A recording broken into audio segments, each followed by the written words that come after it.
पुंडलीकवरदे हरिविठ्ठल श्री ज्ञानदेव तुकाराम. श्री भगवान वाच अक्षरं ब्रह्म परमं स्वभावोध्यात्ममुच्यते भूतभावोद्भवकरो विसर्गः कर्म संज्ञितः.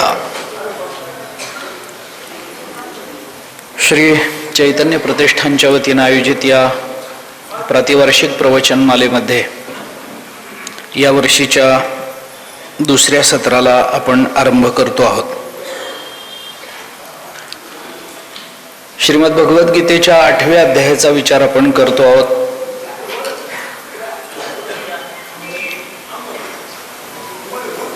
हा अक्षर ब्रह्मयोग आहे.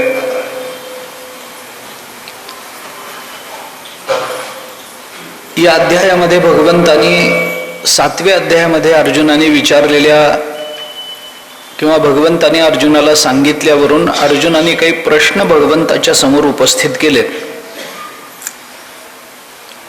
आणि त्या प्रश्नाचं उत्तर देताना भगवंताने या 8व्या अध्यायामध्ये अर्जुनाला काही विशेष रूपानं बोध दिलेला आहे. या 8व्या अध्यायाचा विचार करताना काल आपण असं बोललो होतो की 8वा अध्याय हा जास्त माहिती देणारा अध्याय आहे. या अध्यायामध्ये भगवंताने अर्जुनाच्या समोर अनेक संकल्पना स्पष्ट केल्या. आपण ज्या क्षेत्रामध्ये काम करतो, आपण ज्या क्षेत्रामध्ये प्रगती करण्याची इच्छा बाळगतो, त्या विषयाच्या संबंधानं मूलभूत संकल्पना स्पष्ट असल्याशिवाय कोणत्याही विषयाचा व्यापक विचार आपल्याला करता येत नाही. या मूलभूत संकल्पना काय आहेत हे कळलं पाहिजे. अनेक संकल्पना, अनेक संज्ञा बऱ्याच वेळेला आपण बोलून दाखवतो, पण त्या संकल्पनांची स्पष्ट रूपानं जाणीव माणसाला असतेच असं म्हणता येत नाही. काही वेळेला काही संज्ञा, काही संकल्पना कानावरून गेलेल्या असतात आणि त्या आपण उच्चारतो, पण मुळात या संकल्पनांचा अर्थ काय आहे याचा विचार मनुष्य करत नाही किंवा ते जाणून घेण्याची तशी इच्छा ठेवत नाही. 8व्या अध्यायामध्ये भगवंतानी या काही संकल्पना स्पष्ट रूपानं अर्जुनाच्या समोर मांडल्या.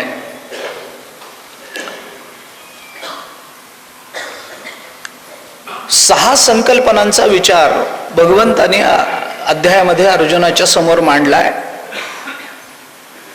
ब्रह्म म्हणजे काय, अध्यात्म म्हणजे काय, कर्म म्हणजे काय, अधिभूत म्हणजे काय, अधिदैव म्हणजे काय आणि अधियज्ञ म्हणजे काय, या 6 संकल्पनांचा विचार 8व्या अध्यायामध्ये स्पष्ट रूपानं प्रकट झाला. या संकल्पना आत्ता स्पष्ट करण्याचं कारण काय आहे? 7व्या अध्यायाच्या शेवटी भगवंतानी जो विचार बोलून दाखवला त्या संबंधानं अर्जुनाने प्रश्न विचारला. भगवद्गीतेची संगती लावत असताना ज्ञानोबरायाने या भगवद्गीतेच्या प्रत्येक अध्यायाचा विचार सांगत असताना याच्यामध्ये एक संबंध सांगितलाय. तो जन्यजनक भाव संबंध आहे. ज्ञानेश्वर महाराजांनी गीतेच्या संबंधाने म्हणताना असं म्हटलंय की एवं जन्यजनक भावे अध्याय अध्यायाते प्रसवे. पुढचा अध्याय हा मागच्या अध्यायाचा प्रसव आहे. आधीचा अध्याय हा पुढच्या अध्यायाचा जनक आहे, पुढचा अध्याय हा जन्य आहे. असा जन्यजनक भाव संबंध प्रत्येक अध्यायामध्ये आहे असं ज्ञानेश्वर महाराजांनी बोलून दाखवलंय. सरळ अर्थ असा आहे की दुसरा अध्याय तिसऱ्या अध्यायाला जन्म देतो, तिसरा अध्याय चौथ्या अध्यायाला जन्म देतो, चौथा अध्याय 5व्या अध्यायाला जन्म देतो, असं करत 7वा अध्याय हा 8व्या अध्यायाला जन्म देतो.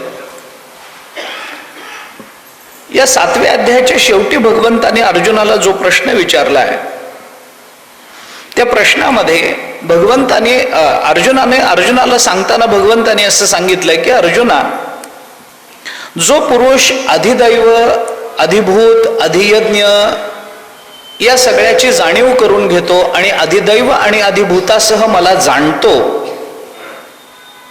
अंतकालामध्ये माझं स्मरण करतो, तो मत स्वरूपाला प्राप्त होतो, तो माझ्या स्वरूपाला प्राप्त होतो. कोण आहे तो? जो मला जाणतो तो.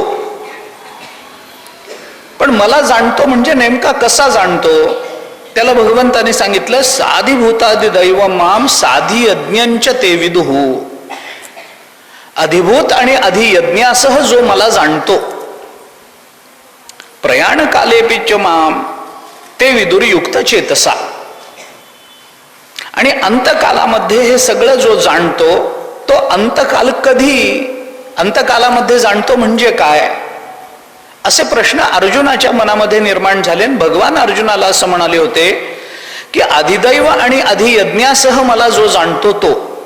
हे अधिभूत म्हणजे काय, अधियज्ञ म्हणजे काय, प्रयाण काल हा कसा येतो, केव्हा आलेला चांगला असतो, या सगळ्याचा विचार केला बारकाईनं तर आपल्याला हे लक्षात येतं की या संकल्पना अर्जुनाच्या समोर फारशा स्पष्ट झालेल्या नव्हत्या. कारण या मूलभूत संकल्पना आहेत. त्याच्यातला अधियज्ञ म्हणजे काय आहे, अधिभूत म्हणजे काय आहे, अधिदैव म्हणजे काय आहे, या संबंधातला विचार भगवंताने 8व्या अध्यायामध्ये अर्जुनाला सांगायला प्रारंभ केला. कारण या संकल्पना स्पष्ट झाल्याशिवाय पुढचा प्रवास शक्य नाही. बऱ्याच वेळेला माझ्यासमोर आत्ता एक उदाहरण आहे म्हणून फक्त सांगतो. आपण वेदांताचं चिंतन करताना बऱ्याच वेळेला या संकल्पना वापरतो, या संकल्पना बऱ्याच वेळेला व्यवहारातही येतात. पण ज्या वेळेला आपण व्यवहारामध्ये या संज्ञा वापरतो त्यावेळेला त्याचे अर्थ आपल्याला नीट कळालेले असतात का, हा प्रश्न पडतो. जर संज्ञा स्पष्ट नसतील, ती संकल्पना जर आम्हाला ज्ञातच झालेली नसेल, तर त्या संकल्पनांच्या आधारानं केलेला विचार, विस्तार आणि चिंतन जे परमतत्वापर्यंत घेऊन जाणार आहे ते आम्हाला कळूच शकत नाही, ते आम्हाला त्याचा बोधच आम्हाला होऊ शकत नाही. उदाहरण म्हणून 1-2 उदाहरणं फक्त आपल्यासमोर ठेवतो मी. व्यवहारामध्ये बऱ्याच वेळेला बोलताना असं मनुष्य म्हणतो आणि सरधोपटपणाने म्हणतो, माझ्या अपरोक्ष काय झालं हे मला माहिती नाही. हे सरधोपट विधान आहे. माझ्या अपरोक्ष या शब्दाचा अर्थ काय होतो? अपरोक्ष शब्दाचा अर्थ काय होतो? मनुष्य व्यवहारामध्ये सरधोपट हा शब्द वापरून म्हणतो की माझ्या अपरोक्ष म्हणजे माझ्या माघारी काय झालंय मला माहिती नाही. पण अपरोक्ष शब्द हा बरोबर त्याच्या विरुद्ध अर्थाने वेदांतात येतो. अपरोक्ष शब्दाचा अर्थ आहे प्रत्यक्ष.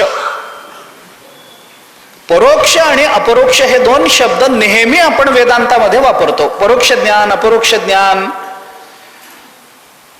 परोक्षाला यथार्थत्व देता येत नाही, अपरोक्षत्वाला यथार्थत्व देता येतं, कारण अपरोक्षत्व म्हणजेच प्रमाद ज्ञान आहे, वगैरे वगैरे वेदांतामध्ये नेहमीच आपण बोलतो ना.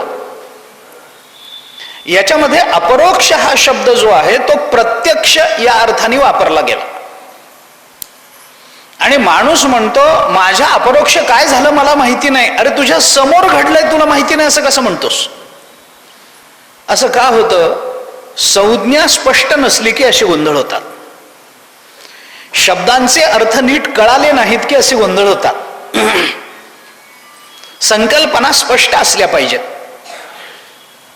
दुसरं उदाहरण मी आपल्याला देतो. आपण एखाद्याच्या संबंधानं असं म्हणतो की अमका अमका माणूस हा फार सामान्य माणूस आहे हो, काय त्याच्याकडे लक्ष देता, आणि हे आहेत ना हे फार विशेष आहेत, हे आजचे विशेष पाहुणे. सामान्य आणि विशेष या 2 संज्ञा बऱ्याच वेळेला आपण व्यवहारामध्ये वापरतो. त्याच्यातलं सामान्य ही जी संज्ञा आहे ती म्हणताना आपण म्हणतो सामान्य माणूस आहे. सामान्य म्हणजे काय? ज्याला फारसं महत्व नाही तो. आणि विशेष म्हणजे कोण आहे की ज्याला विशेष काहीतरी महत्व आहे तो. वेदांतामध्ये या दोन्ही संज्ञा अगदी विरुद्ध अर्थानं येतात. वेदांतामध्ये विशेषाला कधीच महत्व नसतं, वेदांतामध्ये सामान्याला नेहमी महत्व असतं. सामान्य शब्द हा समान शब्दाचं हे भाववाचक होतं ना. जे समान आहे ते सामान्य, जे सर्वत्र समान आहे त्याला सामान्य म्हणतात. आणि जगतामध्ये सामान्य फक्त परब्रह्म आहे, बाकी सगळं विशेष आहे. जे विशेष आहे ते कधी ना कधी, विशेष आहे म्हणजे काय, ते समानतेपासून बाजूला झालेलं आहे, त्याला काहीतरी वेगळे पण त्याच्यात आहे. आणि या जगतामध्ये जे जे वेगळं आहे ते कधी ना कधीतरी निवृत्त होणार आहे. सामालाच महत्व आहे. त्यामुळे जे विशेष अतिथी असतात ना, ते व्यासपीठावरून खाली उतरले की सामान्यच असतात. त्यांचं विशेषत्व हे दीर्घकाळ टिकणारं नसतं. कोणाचंही विशेषत्व दीर्घकाळ टिकत नाही. जगतामध्ये टिकून राहतं ते सामान्यत्व टिकून राहतं, कारण समानता हेच परब्रह्माचं स्वरूप आहे. ब्रह्म समान आहे, बाकी परब्रह्माला सोडून जे जे काही आहे ते सगळं विशेष आहे. आम्ही विशेषाला मूल्य देतो म्हणजे उपाधीला मूल्य देतो, आणि सामान्याला महत्व देत नाही म्हणजे ब्रह्माला महत्व देत नाही असा त्याचा अर्थ होतो. त्यामुळे ह्याच्या पुढे जर कोणी आपल्याला सामान्य माणूस आहे असं म्हणत असेल तर तो आपला गौरव समजावा. तो आपला गौरव आहे, हा काही आपला अपमान नाही आहे. सामान्य माणूस आहे, बरोबर आहे, कारण तो सर्वांच्या ठिकाणी समानत्व ठेवतो, तो सामान्य आहे. या संकल्पना आम्ही नेहमी उच्चारतो, वापरतो, पण या संकल्पनांचे मूलभूत अर्थ काय आहेत त्या अर्थाकडे बऱ्याच वेळेला आमचं दुर्लक्ष होतं. पुढे अर्जुनाला पुढच्या अध्यायामध्ये राजविद्या सांगायची आहे, राजगुह्य सांगायचं आहे. गुह्य सांगत असताना ते नेहमी संकोचानं सांगावं लागतं, हा नियम आहे. गुह्य असं विस्तारानं सांगितलं जात नाही. गुह्य सांगायचं असेल तर ते पारिभाषिक अशा किंवा अशा विशिष्ट संज्ञांच्या परिभाषेमध्ये सांगितलं जातं. ते गुह्य काय आहे याचा विस्तार करायचा असेल तर तुम्हाला प्रवचन करावं लागेल. पण गुह्य सांगत असताना असं फार विस्तारानं सांगितलं जात नाही. गुह्याचं प्राकट्य हे समास पद्धतीनं होत असतं, आणि ते आम्हाला कळत नाही म्हणून व्यास पद्धतीनं त्याच्यावर विवेचन करावं लागत असतं. निरूपणाच्या दोन पद्धती आहेत. भागवताचा आधार जर आपण घेतला तर एक व्यास पद्धत आहे, एक समास पद्धत आहे. चतुश्लोकी भागवत समास पद्धतीनं व्यक्त झालेलं आहे, आणि परीक्षितीला भगवान शुकाचार्यांनी सांगितलेलं 12 स्कंधातलं भागवत हे व्यास पद्धतीनं व्यक्त झालं. गुह्य सांगत असताना तेवढ्या पुरतच असतं, ते बारकावा असतो, ते फक्त त्यालाच कळावं एवढंच असतं.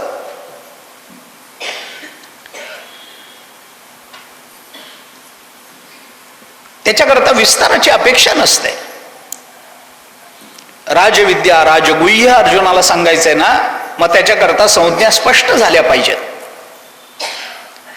अधिभूत काय आहे? अधिभूत हे सगळं भौतिक विस्तार आहे. अधिदैव काय आहे? जीवापासून ते ब्रह्मदेवापर्यंत सगळ्यांना अधिदैवामध्ये आणता येतं. आणि अधियज्ञ काय आहे तर सगुण आणि निर्गुण परब्रह्माचा वाचक अधियज्ञ शब्द ठरतो. जे महाभूतापासून निर्माण झालं, ज्याचा विसर्ग होतो, सर्ग झाला पण ज्याचा विसर्ग होतो, जे जे कर्मजन्य आहे ते सगळं अधिभूतामध्ये घातलंय. या संकल्पना आपल्याला स्पष्ट झाल्या पाहिजेत. हे विश्व निर्माण होतं, कशापासून निर्माण होतं? परब्रह्मापासून निर्माण होतं, हे सगळं बरोबर आहे. 7व्या अध्यायामध्ये हे सगळं ब्रह्मरूप आहे हे भगवंतांनी सांगूनच ठेवलेलं आहे. पण सगळं ब्रह्मरूप आहे असं सांगितल्यानंतर सगळ्यांना ते एकदम कळत नाही. सगळं ब्रह्मरूप आहे तर आम्हाला ब्रह्मस्वरूपाचा अनुभव का नाही? सगळंच जर ब्रह्मरूप आहे तर आम्हाला ब्रह्मस्वरूपाचा अनुभव का नाही, असे प्रश्न निर्माण होतात. ब्रह्मस्वरूपाचा आम्हाला अनुभव नाही, कारण तो अनुभव घेण्याची योग्यता, अधिकार आमच्या ठिकाणी नाही, हा त्याचा सरळ अर्थ होतो. मग त्याच्याकरता त्याचा विस्तार करून दाखवावा लागतो. मग परब्रह्मापासून ती प्रकृती, प्रकृतीपासून 3 गुण, 3 गुणापासून हे पंचमहाभूत, पंचमहाभूताचं पंचीकरण, पंचीकरणातून मग पदार्थाची उत्पत्ती, मग त्याच्या ज्ञानेंद्रिय, कर्मेंद्रिय, पंचतन्मात्रा, विश्वोत्पत्ती, हे सगळं आपल्याला चिंतन स्थूल रूपात मांडावं लागतं.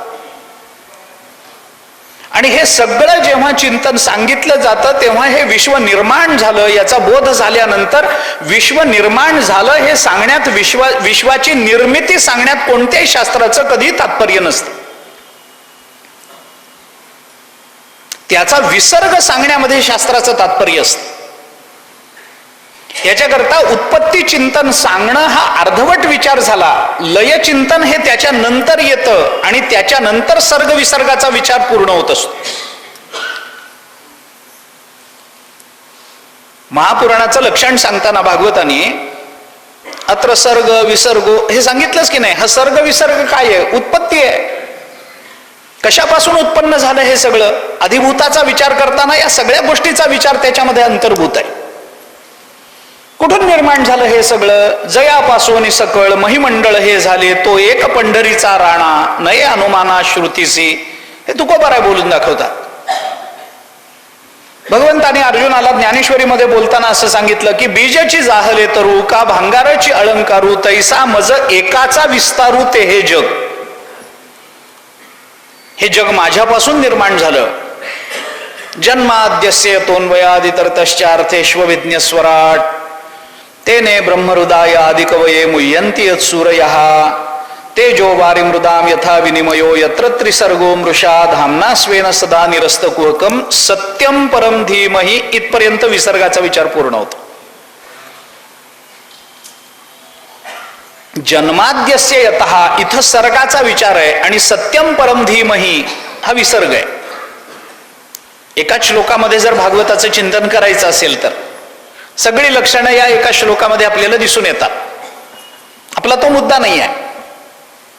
कशापासून निर्माण झालं? परब्रह्मापासून निर्माण झालं. अरे परब्रह्मापासून निर्माण झालं म्हणजे कसं निर्माण झालं?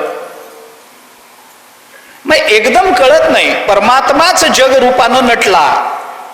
सदैव सौमेदमग्रासीत एकमेवा द्वितीयम तदैक्षत बहुश्याम प्रजायेय, असं उपनिषदांनी सांगितलं की तोच बहु झाला. त्याला एकट्याला करमलं नाही, कर्मणुकी करता म्हणून तो बहु झाला. एवढं कळलं की झालं. पण असं चालत नाही. याच्याकरता आम्हाला हे भूतमात्रांपासून या विश्वाची उत्पत्ती कशी झाली, प्रकृतीपासून गुणनिर्मिती होते कशी, ही प्रकृती त्रिगुणात्मिका आहे म्हणजे नेमकं काय आहे, हे सगळं आपल्याला त्या अधिभूतामध्ये घ्यावं लागतं. अधिभूताचा विचार करत असताना जे जे भौतिक आहे, जे जे भूतमात्रांपासून निर्माण झालेलं आहे,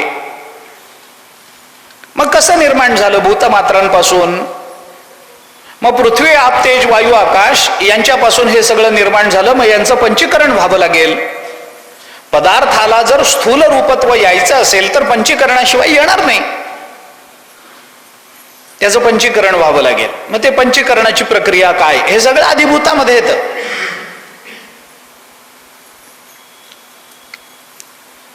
जगताची उत्पत्ती कशी झाली याच्या संबंधानं शास्त्रामध्ये जे विविध विचार आपल्याला दिसून येतात, या बाकीच्या सर्व विचारांचं निराकरण करून केवळ एक ब्रह्मकारणवाद सिद्ध करण्याच्या मागे वेदांताची भूमिका काय आहे हीच आहे. त्यांना विश्व निर्माण झालं हे सांगण्यात तात्पर्यच नाही आहे. हे विश्व म्हणजे ब्रह्मरूप आहे हे सांगण्यात शास्त्राचं तात्पर्य आहे. विश्वाची निर्मिती आणि वैविध्य सांगण्यामध्ये काय तात्पर्य? आपण कालही बोलून आलो. जन्माद्यस्य यतः या सूत्रावर भाष्य करताना आचार्यांनी हे विश्व निर्माण झालं म्हणून सांगितलं. पण याच्या मागे जो विचार आचार्यांनी बोलून दाखवला, आपण ब्रह्मसूत्र भाष्यातली ती पंक्ती पुन्हा एकदा ऐका. काल आपण बोललोय कसं आहे हे विश्व, हे सांगताना आचार्यांनी त्या विश्वाचा फार कमी शब्दात परिचय करून दिला. पण त्या विश्वातून आपण परब्रह्माच्या चिंतनामध्ये प्रवृत्त व्हावं याच्याकरता आचार्यांची खटपट जास्त आहे. अस्य जगतः नामरूपाभ्याम व्याकृतस्य अनेक कर्तृभोक्तृ संयुक्तस्य इथपर्यंत जगताचा विचार आहे. पण प्रतिनियत देशकाल निमित्त क्रियाफलाश्रयस्य मनसा अपि अचिंत्य रचना रूपस्य जन्मस्थितीभंगम यत सर्वज्ञात सर्वशक्ते तत्कारणात तद ब्रह्म हे म्हणण्यामध्ये ब्रह्मस्वरूपतेचं जाणीव करून देण्यात तात्पर्य आहे ना. तद विजिज्ञासस्व तद ब्रह्म, त्याची जाणीव करून घ्या. नामरूपाभ्याम व्याकृतस्य, नामरूपानं व्याकृत झालेलं हे विश्व आहे. अनेक कर्ते आणि अनेक भोगते या विश्वामध्ये या जगतामध्ये राहतात हे आचार्य बोलतात. इथपर्यंतच जगताचा विचार आहे. पण प्रतिनियत देश काल निमित्त क्रिया फलाश्रयस्य हे सांगत असताना या जगतामध्ये देश काल निमित्त क्रिया आणि फल या 5 गोष्टी आहेत. हे जगताचं रूप आहे, मान्य आहे, स्वरूप आहे. या जगतामध्ये घडणारी प्रत्येक क्रिया विशिष्ट देशामध्ये घडते, विशिष्ट कालामध्येच ती क्रिया करावी लागते. ती क्रिया विशिष्ट देशातच घडते, विशिष्ट निमित्तानेच घडते. ब्रह्मसूत्रावरती जे रत्नप्रभा नावाची जी टीका आहे भाष्यावरती, त्या रत्नप्रभेने या संबंधामध्ये उदाहरणं दिली आहेत. काही काही विशिष्ट देशातच घडतात, काही काही गोष्टी विशिष्ट कालातच घडतात, काही काही गोष्टी विशिष्ट निमित्तानच घडतात. याच्यामध्ये रत्नप्रभा आणि भामती या दोघांनी या वाक्याचे 2 स्वतंत्र अर्थ लावून दिलेत आपल्या. ज्या देशामध्ये जशी क्रिया घडते त्या दृष्टीनं त्या देशातल्या क्रियेनुसार त्या कर्माचं फल मिळतं. एरवी केलेलं पाप आणि तीर्थामध्ये केलेलं पाप याच्यामध्ये फरक पडतो की नाही? फरक पडतो. तीर्थामध्ये केलेलं पाप दृढ होतं, तसं एरवी केलेलं दान आणि तीर्थामध्ये केलेलं दान याच्यामध्ये फरक पडतो की नाही? पडतो. विशिष्ट देशामध्ये विशिष्ट क्रिया घडली तर त्याच्यानुसार त्याचं फल बदलतं, वेगळं मिळतं. आपण आपल्या घरी बसून केलेलं दान आणि आपण तीर्थक्षेत्रामध्ये जाऊन केलेलं दान याच्यामध्ये दानाचं पुण्य कोणत्या क्रियेत जास्त आहे? तर तीर्थक्षेत्रात केलेल्या दानाचं पुण्य जास्त आहे असं म्हणावं लागतं. म्हणजे प्रतिनियत देश काल निमित्त क्रिया या 4 गोष्टी स्वतंत्रतेनं लक्षात घेऊन त्यानुसार फलाचा विचार करा.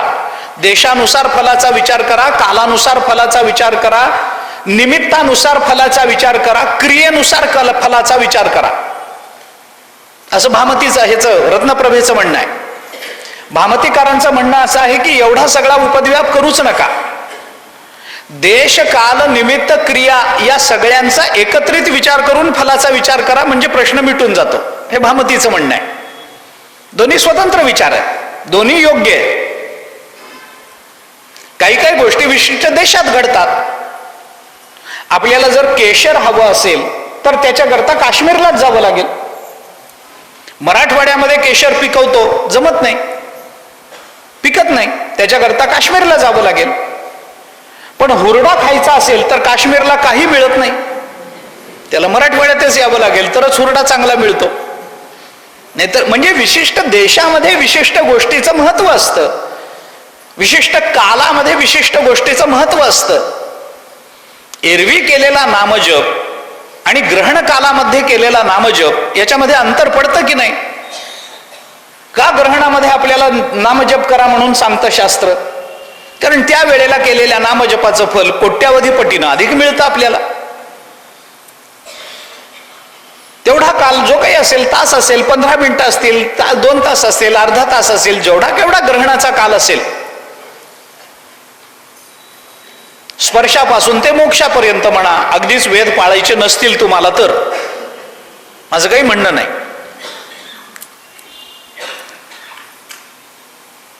विशिष्ट काल असतो, विशिष्ट क्रिया असते, विशिष्ट निमित्त असतं. कोकिळा पंचमात गाते ती गोड गाते असं म्हणतात. पण कोकिळेचा पंचम कधी? त्याच्याकरता वसंत ऋतू यावा लागतो. विशिष्ट कालाची अपेक्षा आहे, तिथं विशिष्ट निमित्ताची अपेक्षा आहे लागतं. आपण आपण नैमित्तिक कर्म करतो, वडिलांचं श्राद्ध आपल्याला करावं लागतं, त्याला निमित्त पाहिजे ना, त्या निमित्तानंच ते होतं. काही नाही, काही कर्मच नव्हतं म्हणून पिंडदान केलंय असं होत नाही, असं होत नाही ना, त्याला ते निमित्त लागतं. वडिलांचं श्राद्ध करायचं, कमीत कमी वडील गेलेले असावेत एवढं तरी निमित्त मानावं. बाकी मानो अथवा न मानो, मला काही त्या संबंधामध्ये चिकित्साच करायची, कमीत कमी निदान वडील गेलेले असावेत, वर्ष झालेलं असावं, करा. काही क्रिया अशा असतात की त्या क्रिया त्याच्या मागच्या हेतून सिद्ध होत असतात. अशी अनेक उदाहरणं आहेत, आपल्याला देता येतील. ज्ञानोबारांनी उदाहरण दिलंय, पतिपुत्रा ते अलिंगी एकची ते तरुणांगी, प्रिपुत्र भावाच्या अंगी नरिगे काम. ज्ञानोबारांनी दिलेलं उदाहरण. क्रिया एक आहे पण फलभिन्नता आहे. हेच उदाहरण आपल्याला योगवासिष्ठामध्ये जसंच्या तसं आलेलं दिसतं. मनः कृतम कृतम रामन शरीरम कृतम कृतम येनैवा लिंगिता कांता तेनैवा लिंगिता सुता. समान उदाहरण आहे.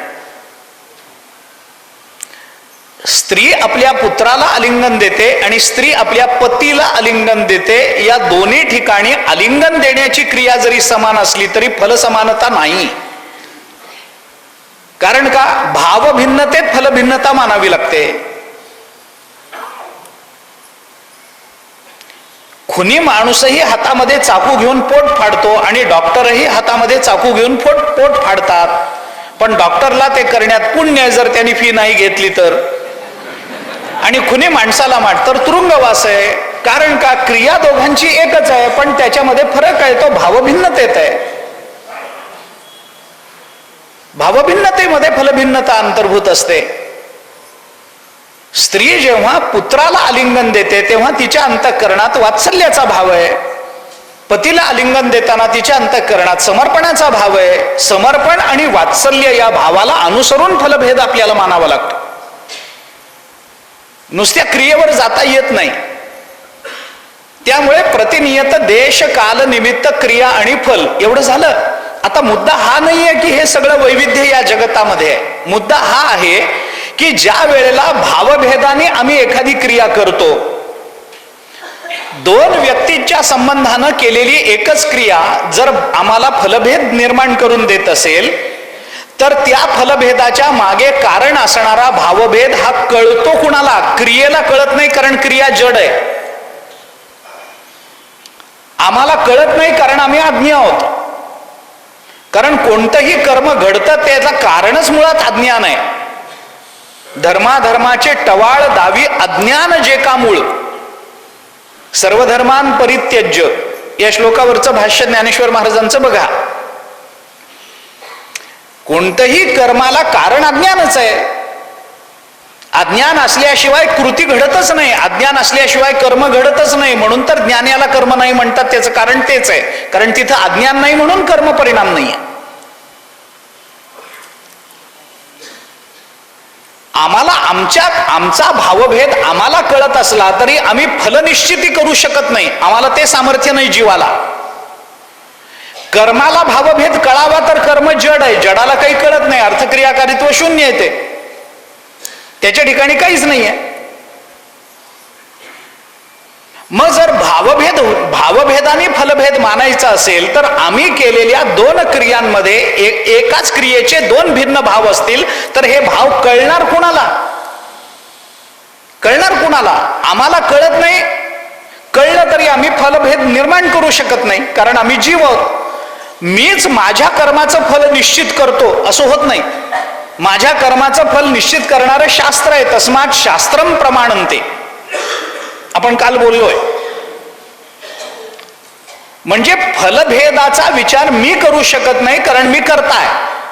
कर्त्यानेच जर कर्माचं फल निश्चित करायचं ठरवलं तर या जगतामध्ये कुणालाच कधीच पापच लागणार नाही. कारण खून करणाऱ्या कर्त्याने ठरवावं की खून केल्याचं पुण्य फल काय आहे, तर मला स्वर्ग मिळाला पाहिजे, असं चालेल? असं नाही चालत. म्हणजे कर्ता फलनिश्चय करू शकत नाही. कर्माला जाणीव नसल्यामुळे तो भावभेद ओळखू शकत नाही. मग आमच्या अंतःकरणामध्ये असणाऱ्या सूक्ष्मतर असणाऱ्या भावातले जर भेद ओळखायचे असतील आणि त्यानुसार फल जर मिळवायचं असेल तर आम्हाला त्या भावभेदाने जे फल काटेकोरपणाने मिळतं. आम्ही कर्म केलंय आणि आम्हाला त्या कर्माचं फल मिळालं नाही अशी उदाहरणं जगताच्या पाठीवर दिसत नाहीत. ब्रह्मसूत्र भाष्यामध्ये जगद्गुरु शंकराचार्यांनी 2 कर्मविपाकातल्या 2 दोषांचा विचार केलाय की हे 2 दोष कर्मामध्ये कधीच येत नाहीत. अकृताभ्यागम आणि कृतप्रणाश कधीच येत नाहीत.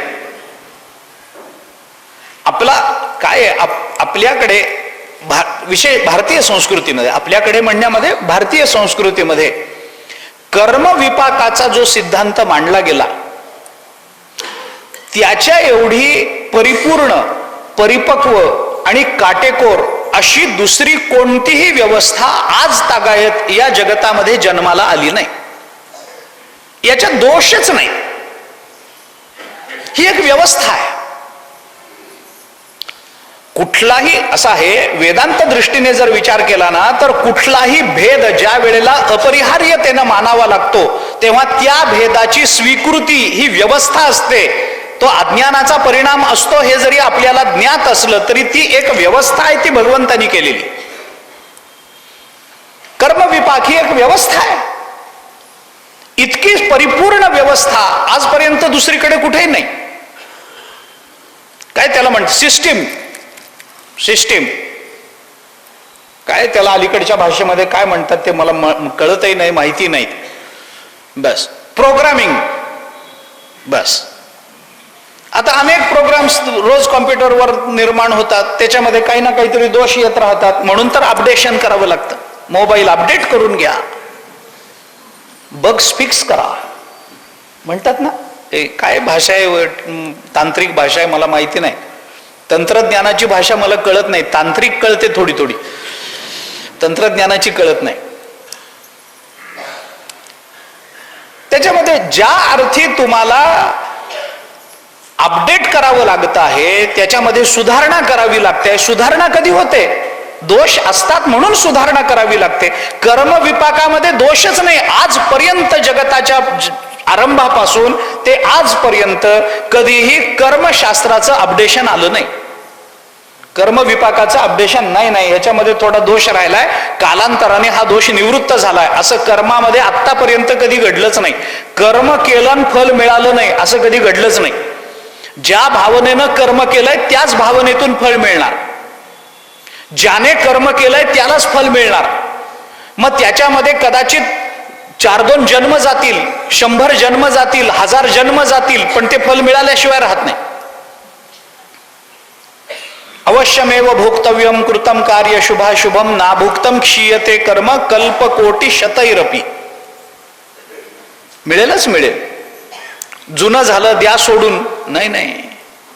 कर्मामध्ये नाही चालत. इतकी सुंदर व्यवस्था, इतकी परिपक्व परिपूर्ण व्यवस्था आजपर्यंत जगताच्या पाठीवर कधीही निर्माण झाली नाही आणि पुढेही कर्मविपाकासारखी व्यवस्था निर्माण होऊ शकत नाही. तुम्ही किती बारकावे ठेवा. कृतप्रणाश आणि अकृताभ्यागम हे 2 दोष कर्मविपाकामध्ये कधीच येत नाहीत. कृत म्हणजे केलेलं, प्रणाश म्हणजे वाया गेलं. केलेलं वाया गेलं असं कधीही घडत नाही. आणि अकृत म्हणजे न केलेलं, त्याचा अभ्यागम झाला, आम्हाला भोगावं लागलं. न केलेलं भोगावं लागलं असं कधीही घडत नाही. आणि केलेलं भोगावं लागलंच नाही असंही कधी घडत नाही. केलं तर आम्हाला भोगावं लागेल. केले कर्म झाले तेची भोगा आले, उपजले मेले ऐसे किती नाथ महाराजांनी सांगून ठेवलंय. करावे तसे भरावे हे म्हणण्यातच बालपण निघून गेलंय. त्याचा अर्थ हा आहे, करावं ते भोगावं लागेल. मग प्रश्न असा आहे, मला सांगायचंय काय, मला अधिभूताबद्दल बोलायचंय, थोडंसं बोलणार आहे. या संकल्पना स्पष्ट करण्या इतपत वेळ आपल्या हातामध्ये पूर्णतः नाही आहे. तथापि जग सांगणं हा शास्त्राचा हेतूच नाही आहे. जगताचं वैविध्य सांगणं हा हेतू नाही आहे. जगतामध्ये कर्म करणारा जीव त्या त्या कर्माचं फल भोगतो हे सांगण्यामध्ये जगताचं कौतुक नाही आहे. मग हे कशा करता सांगितलं? प्रतिनियत देशकाल निमित्त क्रियाफलाश्रयस्य असं म्हणून या जगताला कशाचा आश्रय आहे हे सांगितलं. कशा करता सांगितलं? कारण आम्ही केलेल्या कर्माचं फल जर आम्हाला भोगावं लागत असेल आणि कर्म हे जर भावभेदानं फलभेद निर्माण करत असेल तर त्या भावभेदाची सूक्ष्मता ही आम्हाला कळत नाही. आणि जरी आम्हाला कळाली तरी फलभेदाची निश्चिती जीव करू शकत नाही, कारण जीवाचं ते सामर्थ्य नाही आहे. तो अल्पज्ञ आहे, अल्पपरिमाणी आहे, तो अंशरूप आहे, त्याच्या ठिकाणी ते सामर्थ्य नाही आहे. बरं, कर्मच फल देतं असा एक सिद्धांत आहे. आपण मीमांसेचा विचार केला, जेमिनींच्या शास्त्राचा विचार केला, पूर्व मीमांसेचा विचार केला तर ते म्हणतात कशाला काय लागतं? कर्म हेच आपल्याला, बाकी कशाचा विचार करण्याचं कारणच नाही आपल्याला. स्वकर्म सूत्र ग्रथितो ही लोक.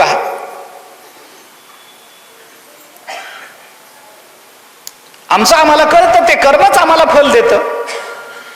मनुष्य विनाकारण त्याचा अभिमान, अहम करोमी ती व्रथाभिमान, मी करतो हा आमचा अभिमान आहे. तू कर न कर, अभिमान धारण कर न कर, तुझं कर्म तुला फल देणार आहे.